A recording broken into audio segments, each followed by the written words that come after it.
Assalamualaikum warahmatullahi wabarakatuh. Selamat pagi, siang, sore, malam teman-teman semuanya. Ya, bertemu lagi di Tetap Ngarit Channel Orang Ngarit, Orang Duit Duit.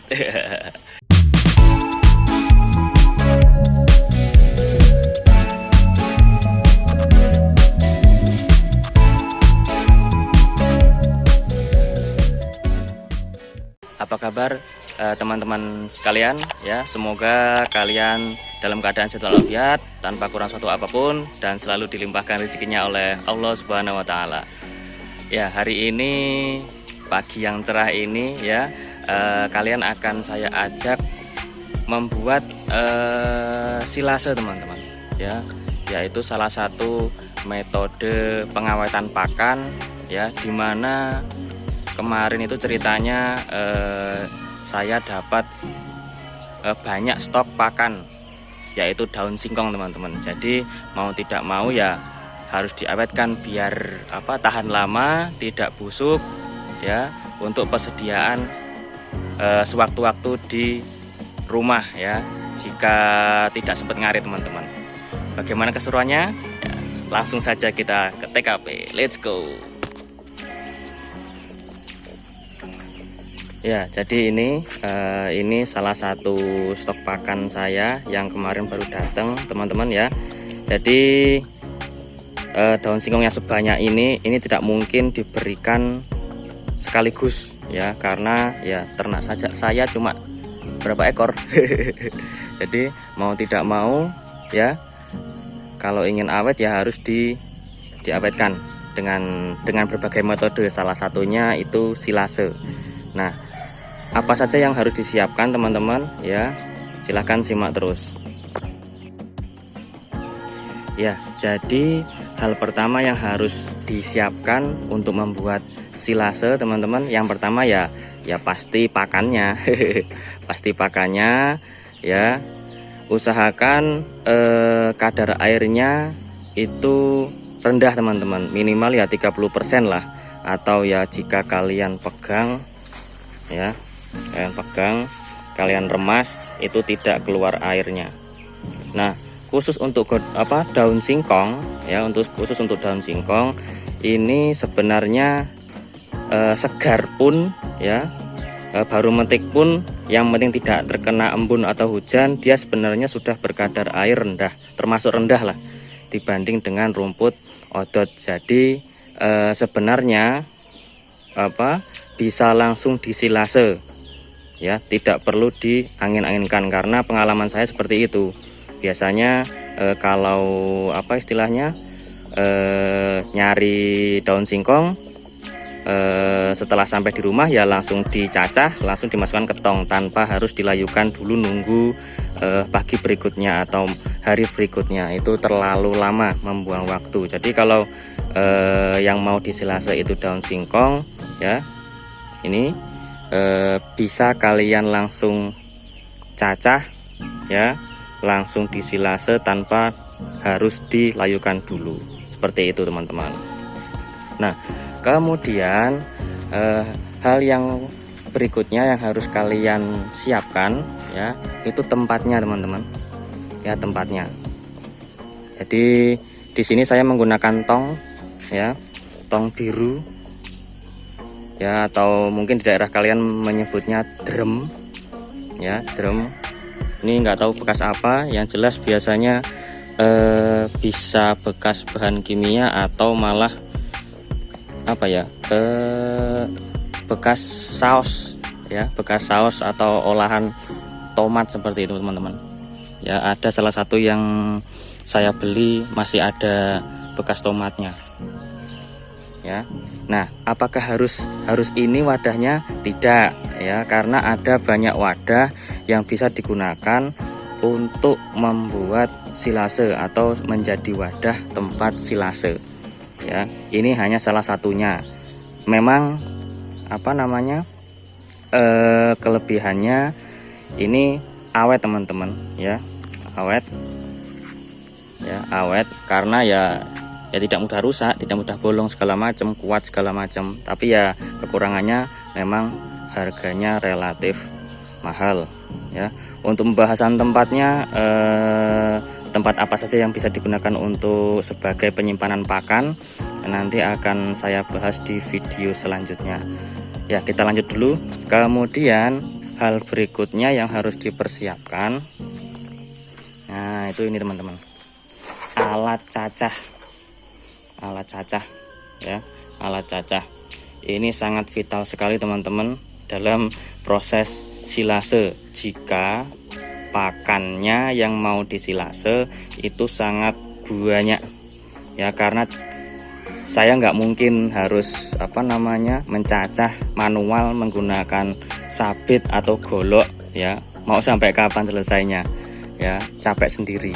Jadi paling tidak kalau kalian punya stok pakan banyak dan mau disilase ya harus mengeluarkan modal sedikit untuk membeli mesin cacah. Tidak harus seperti ini teman-teman ya, karena kalau bicara soal mesin cacah masih ada yang lebih bagus dan efisien dari ini ya, itu.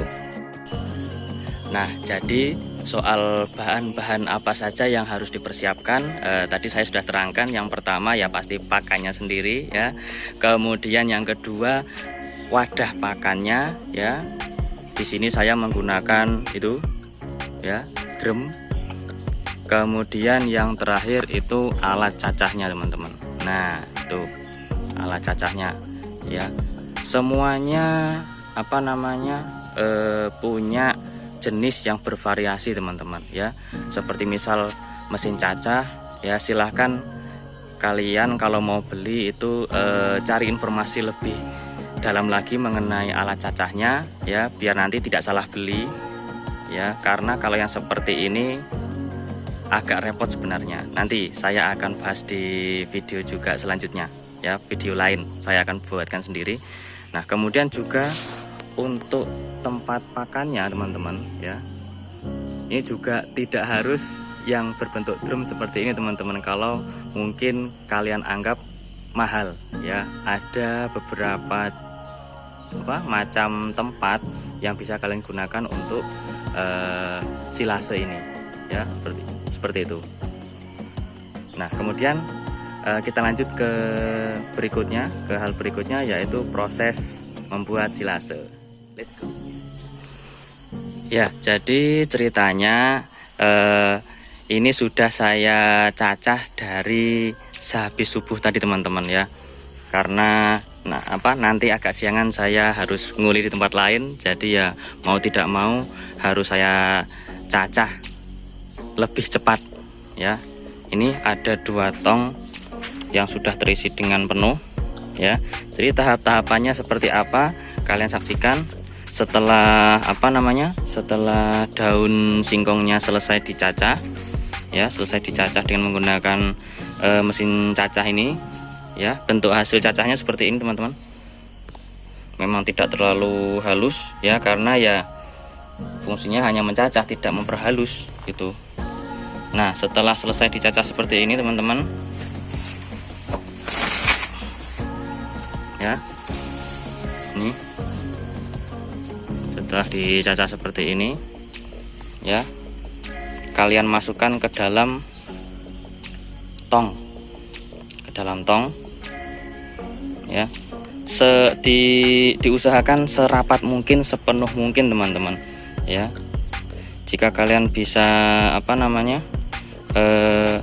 memasukkan daun singkongnya dengan cara serapat mungkin, sepenuh mungkin ya, akan sedikit mengurangi resiko kegagalan. Jadi silase itu bisa gagal jika masih ada rongga udara ya di dalam wadahnya. Jadi makanya diusahakan serapat mungkin. Ini.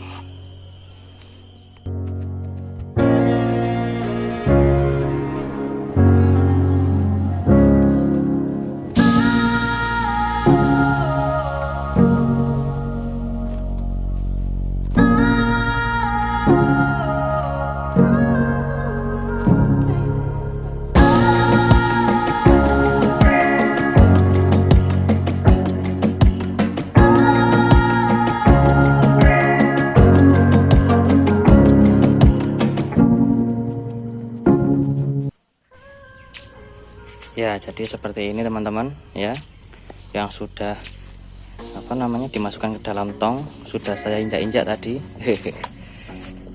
Iya, saya injak-injak tadi tujuannya agar tongnya dapat terisi penuh rapat, sehingga rongga udaranya dapat diminimalisir atau dihilangkan. Semakin rapat, semakin padat, semakin bagus teman-teman ya, seperti ini. Nah, kalau sudah seperti ini kita tutup ya, kita tutup, kemudian kita diamkan selama kurang lebih 7 hari ya, 7 hari.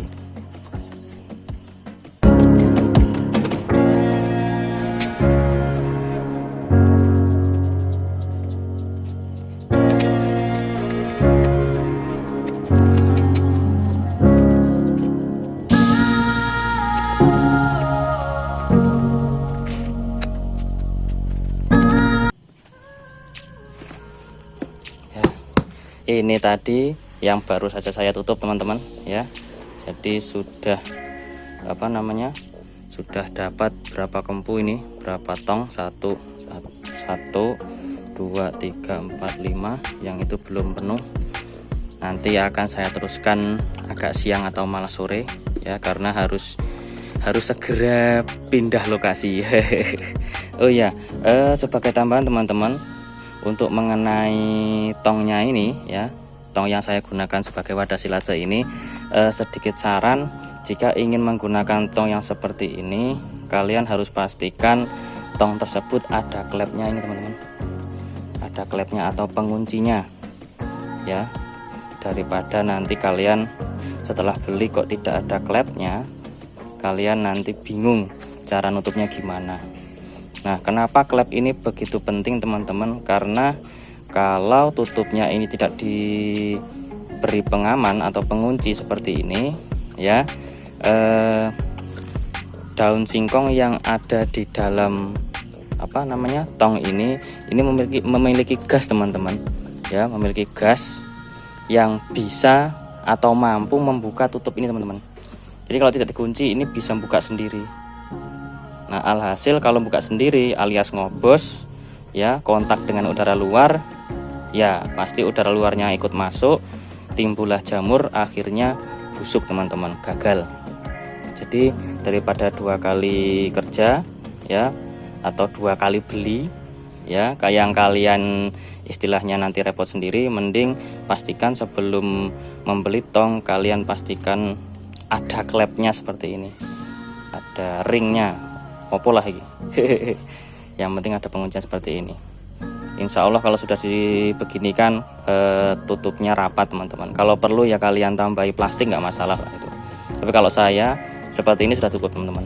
Nanti setelah 7 hari bisa dikasihkan ke kambing ya, atau tidak harus 7 hari, bisa sebulan atau sewaktu-waktu kalian butuh pakan dan tidak sempat ngaret, misal hujan atau ada kondangan segala macam, ini solusinya. Ya, solusinya ini ya, silase ini merupakan salah satu metode pengawetan pakan yang menurut saya paling praktis ya teman-teman ya. Jadi kenapa saya bilang praktis, karena ya silase itu intinya hanya mengawetkan pakan atau membuat pakan umurnya menjadi tahan lama atau lebih lama ya, lebih lama. Nanti ini setelah jadi atau 7 hari, lebih dari 7 hari, itu warnanya tidak terlalu jauh dengan ini teman-teman ya, tetap hijau, mungkin agak kekuningan sedikit tapi masih segar ya, masih segar. Nah, memang jika kita memilih silase ya, mungkin gizi yang terkandung di dalam pakan yang kita simpan di tong ini teman-teman, ini tidak akan bertambah secara signifikan ya. Kenapa? Ya karena inti dari silase itu ya hanya mengawetkan pakan. Silase itu konsepnya itu sama seperti makanan, pengemasan makanan yang dilakukan secara vakum teman-teman. Teman-teman pernah lihat bahan makanan seperti daging atau sayuran yang dibungkus dengan plastik kemudian divakum. Nah, seperti itulah konsep dari silase teman-teman ya. Jadi hanya diawetkan saja, dihindarkan dari kontak langsung dengan udara bebas agar tidak tumbuh jamur yang nanti muaranya kalau kena jamur ya pasti busuk seperti itu. Jadi sama. Jadi kalau kalian menggunakan metode silase pengawetan pakannya, jangan berharap nilai gizinya bertambah ya, karena memang tidak dicampur apa-apa ini, hanya dicacah kemudian dimasukkan ke tong, ditutup rapat, sudah ya. Memang ada pengawetan pakan yang lain, metode yang lain itu yang bisa menambah gizinya ya. Di lain waktulah saya bahas apa saja metode pengawetan pakan yang bisa kita lakukan ya. Jadi segitu dulu kegiatan hari ini teman-teman. Terima kasih sudah menyimak dari awal hingga akhir ya. Jika ada yang ingin kalian tanyakan, silahkan ketikkan di kolom komentar. Dan seperti biasa, jangan lupa subscribe, kemudian like dan share teman-teman bila kalian suka dengan video ini. Segitu dulu ya video kali ini. Sukses terus peternak Indonesia, sukses terus untuk kalian semua ya. Saya akhiri, wassalamualaikum warahmatullahi wabarakatuh. Dadah.